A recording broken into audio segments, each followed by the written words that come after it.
The U.S. Navy has deployed special, radar-hunting warplanes to South Korea to train for a possible air war against North Korea. The 5 EA-18G Growlers have joined more than 200 American and South Korean planes and tens of thousands of military personnel for a 5-day annual war game known as Vigilant Ace. The two-person crews of the twin-engine EA-18Gs are responsible for arguably the most dangerous mission in all of aerial warfare. Officially called suppression of enemy air defenses, the mission involves clearing a path through sophisticated air defenses so that other planes can safely strike their targets. The EA-18Gs carry sensors for detecting radar's emissions, jammers for interfering with the sensor's functions, and radar homing missiles to destroy them. But to take out enemy air defenses, the Growler crews have to get close, and that puts them directly in harm's way.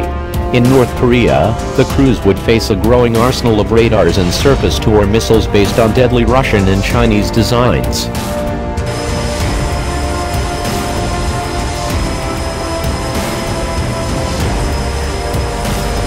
The Boeing-made Growlers arrived during the first week of December at Osan Air Base, around 50 miles from the border with North Korea. The EA-18Gs, from Squadron VAC 134 base in Washington State, were in the middle of a 6-month training rotation with 2 squadrons of U.S. Air Force F-16s flying from an airbase in Japan.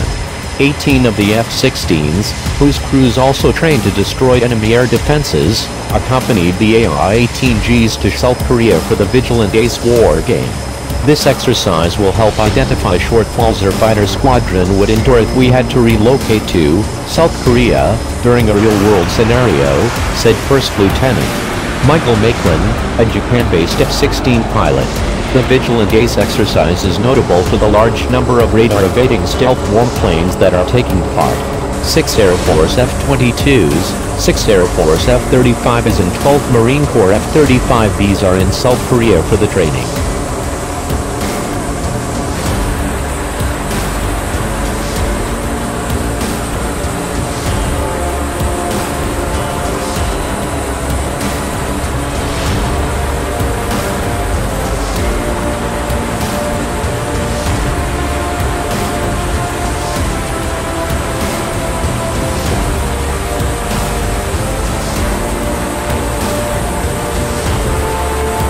Owing to their unique shaping and special, radar-absorbent skin coatings, stealth warplanes are harder for radars to detect than conventional warplanes are. But despite President Donald Trump's claims to the contrary, F-22s and F-35s aren't invisible to radars or other sensors. History has proven even the most stealthy of aircraft needs jamming support, a Navy electronic warfare officer told the website Foxtrot Alpha in 2015.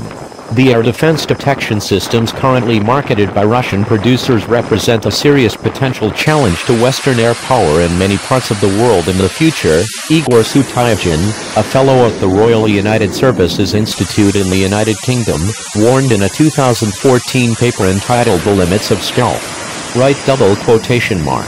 As early as 1985, the CIA warned that Soviet-made air defense systems, including the new flap-lid radar, could threaten the signature and stealth vehicles.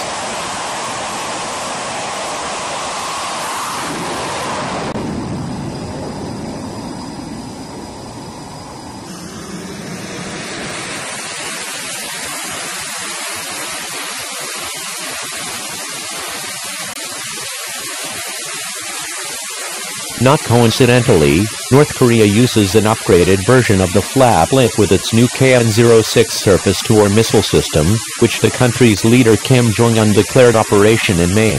The KN-06 boasts some surprisingly modern features for a country whose armed forces still mostly use weapons from the 1960s. Many suspect the technology was secretly supplied to North Korea by either China or Russia, the Washington, D.C. based Center for Strategic and International Studies concluded. CSIS estimated that Pyongyang could already possess more than 100 KN-06 launchers. A possible technology pipeline between Russia and China and North Korea's air defense system poses an enormous challenge to American air power, especially the Navy EA-18G crews. things are going to change much quicker, and in far greater complexity, the electronic warfare officer told Fox Trent Alpha. The threat here on the peninsula is very real, said Col. William Batts, commander of an Air Force fighter wing in South Korea. Countering that threat needs to be in the forefront of our minds. Right double quotation mark.